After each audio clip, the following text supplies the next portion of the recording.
नमस्कार मंडळी, श्री स्वामी समर्थ. आज आपल्या मनाला स्पर्श करणाऱ्या गोष्टी ह्या सिरीजचा भाग. आजचा विषय असा आहे जो प्रत्येक लग्न झालेल्या जोडप्याच्या आयुष्यात कधीतरी येतोच. नवरा बायकोच्या नात्यात संवाद का बरं कमी होतो? सुरुवातीला तासनतास गप्पा, फोन ठेवायचं नावच नाही, एकमेकांशिवाय क्षणही जात नाही. आणि मग काही वर्षांनी घर तेच, माणसं तीच, प्रेम ही तसंच असतं, पण शब्द हरवतात. जेवलास का? बिल भरले का? उद्या किती वाजता जाणार आहात? बस एवढाच संवाद उरतो. कधी विचार केलाय का असं का होतं? प्रेम कमी होतं म्हणून नाही. प्रेम कमी होत नाही, पण जबाबदाऱ्या वाढतात. काम, घर, मुलं, पैशांची चिंता, भविष्याची काळजी, ह्या सगळ्यात दोघेही इतके थकतात की एकमेकांशी मन मोकळं करायला वेळच राहत नाही. आणि हळूहळू मौन वाढत जातं. एक दिवस असाही येतो, दोघेही एकाच घरात राहतात. एकमेकांच्या मनात काय चाललंय हेच माहीत नसतं. पण खरं सांगू का, संवाद संपला म्हणजे प्रेम संपला असं कधीच होत नाही. कधी कधी दोघांनाही बोलायचं असतं, पण सुरुवात कोण करणार ह्याचीच वाट बघत राहतात. आणि खरं सांगायचं झालं तर आजच्या काळात नवरा बायकोच्या नात्यात संवाद कमी होण्याचं एक मोठं कारण म्हणजे मोबाईल. मोबाईल वाईट नाही, पण त्यात अतिरेक नक्कीच वाईट आहे. आज आपण एकमेकांसमोर बसतो, पण नजरा एकमेकांच्याकडे नसतात, त्या मोबाईलच्या स्क्रीनवर असतात. पूर्वी रात्री झोपण्यापूर्वी दिवसभर काय झालं, कोणाला काय वाटलं हे सगळं बोललं जायचं. आज एक रील बघू, एक मेसेजचा रिप्लाय करतो, थोडं सोशल मीडिया स्क्रोल करतो, असं म्हणता म्हणता एकमेकांसाठी असलेला वेळ मोबाईलच आपला घेऊन जातो. आणि सगळ्यात दुःखाची गोष्ट माहिती आहे का? घरात चार्जिंगला मोबाईल लावला जातो, पण नात्यातला संवाद मात्र दिवसेंदिवस डिस्चार्ज होत जातो. मोबाईलची बॅटरी 10% झाली की आपण लगेच चार्जर शोधतो, पण नात्यातलं प्रेम, नात्यातला संवाद 10%वर आला तरी त्यात चार्ज करण्यासाठी वेळच काढत नाही. म्हणूनच मोबाईल हातात असावा, पण मनात नसावा. कारण मोबाईलवर हजारो लोक ऑनलाईन मिळतील, पण आपल्या माणसासोबत घालवलेला एक क्षण पुन्हा कधीच ऑनलाईन मिळणार नाही. आपल्याला नेहमी वाटतं तो बदललाय, ती बदलली, पण खरंच माणूस बदलतो का? नाही. परिस्थिती बदलते, जबाबदाऱ्या बदलतात आणि त्या जबाबदाऱ्यांमध्ये आपण एकमेकांना वेळ देणं विसरतो. पूर्वी कसा आहेस हा प्रश्न मनापासून विचारला जायचा.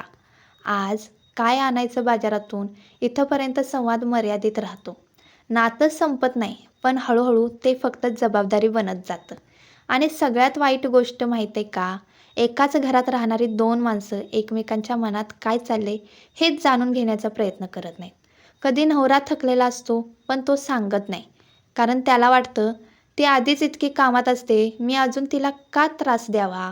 आणि बायको म्हणते दिवसभर घर, मुलं, स्वयंपाक सगळं सांभाळून थकलेली असते. पण तीही काहीच बोलत नाही. कारण तिलाही वाटतं तो बाहेर दिवसभर काम करून आलाय, मी माझ्या तक्रारी सांगून त्याला अजून का त्रास द्यावा? आणि इथूनच दोघेही एकमेकांचा विचार करत असतात, पण एकमेकांशी बोलत मात्र नसतात. हेच अंतर हळूहळू वाढत जातं.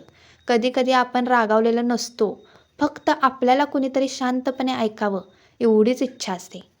पण आज ऐकणारे कान कमी झाले आणि उत्तर देणारे लोक जास्त झालेत. म्हणून नवरा असो किंवा बायको, कधी कधी फक्त एवढंच विचारा, आज तुझा दिवस कसा गेला?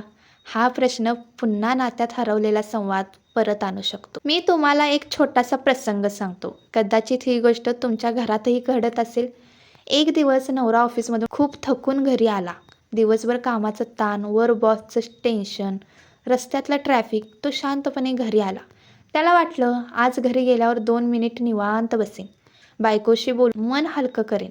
पण घरात पाऊल टाकताच बायको म्हणाली, हे सामान संपले, मुलांची फी भरायची आहे, गॅस सप्लाय, उद्या हे आणा हा.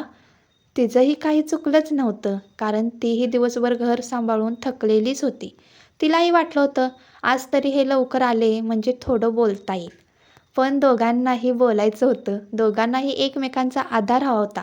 पण दोघेही फक्त आपापलं सांगत राहिले आणि एकमेकांचं ऐकायलाच विसरले. मित्रांनो, नातं तेव्हा तुटत नाही जे भांडण होतं. नातं तेव्हा कमकुवत व्हायला लागतं जेव्हा तुला माझं ऐकायला वेळ नाही असं मनात वाटायला लागतं. आपण अनेकदा मोठ्या गोष्टी शोधत बसतो, पण नातं टिकवण्यासाठी मोठ्या गोष्टींची गरजच नसते. कधी कधी नवऱ्याच्या हातात शांतपणे एक कप चहा देणं आणि आज खूप दमलास ना एवढंच विचारणं त्याचा पूर्ण दिवस बदलून टाकतं.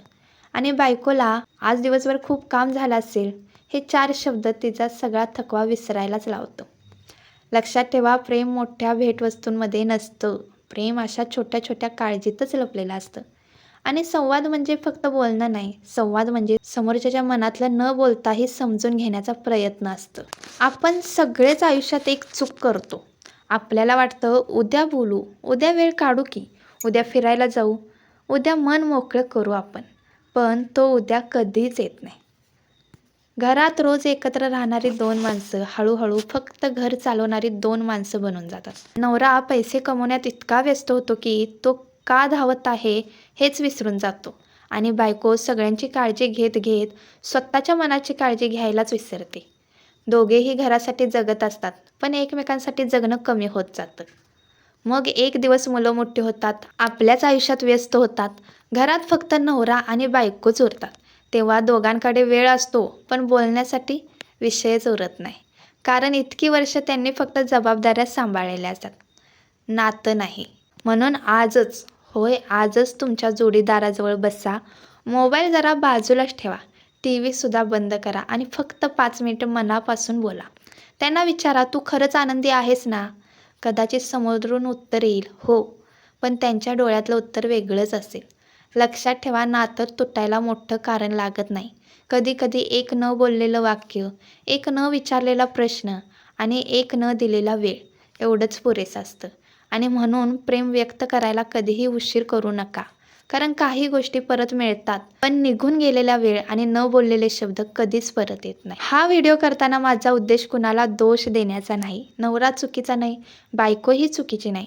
चुकीचा असेल तो म्हणजे वेळ आणि त्या वेळेत हरवलेला संवाद.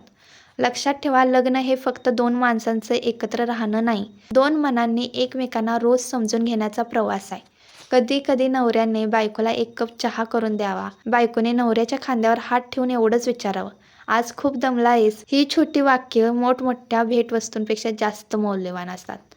आज आपण मोठं घर घेतो, मोठी गाडी घेतो, मोठे मोबाईल घेतो, पण एकमेकांसाठी 10 मिनिट द्यायला मात्र आपल्याकडे वेळच नसतो. म्हणून आज एक गोष्ट लक्षात ठेवा, दररोज फक्त 10 मिनिट मोबाईल बाजूला ठेवायचा, टीव्ही बंद करायचे आणि ज्याच्यासोबत आयुष्य काढायचं आहे त्याच्यासोबत मनापासून बोलायचं. कारण घर विटाने बनतं, पण संसार संवादाने टिकतो. आणि शेवटी एक प्रश्न तुम्हा सगळ्यांनाच विचारते, तुमच्या मते नवरा बायकोच्या नात्यात संवाद कमी होण्याचं सगळ्यात मोठं कारण काय आहे? मोबाईल की व्यस्त आयुष्य, की आपण एकमेकांना गृहीत धरणं? तुमचं मत मला नक्की कमेंटमध्ये सांगा. कदाचित तुमचं एक उत्तर एखाद्याचा संसार वाचवू शकतं. जर आजचा हा भाग तुमच्या मनाला स्पर्श करून गेला असेल, तर हा व्हिडिओ तुमच्या जवळच्या व्यक्तीपर्यंत नक्की पोचवा. पुन्हा भेटूया मनाला स्पर्श करणाऱ्या गोष्टी या मालिकेच्या पुढच्या भागात. तोपर्यंत स्वतःची काळजी घ्या आणि ज्या माणसावर प्रेम करताय त्यांच्याशी बोलायला वेळ नक्की काढा.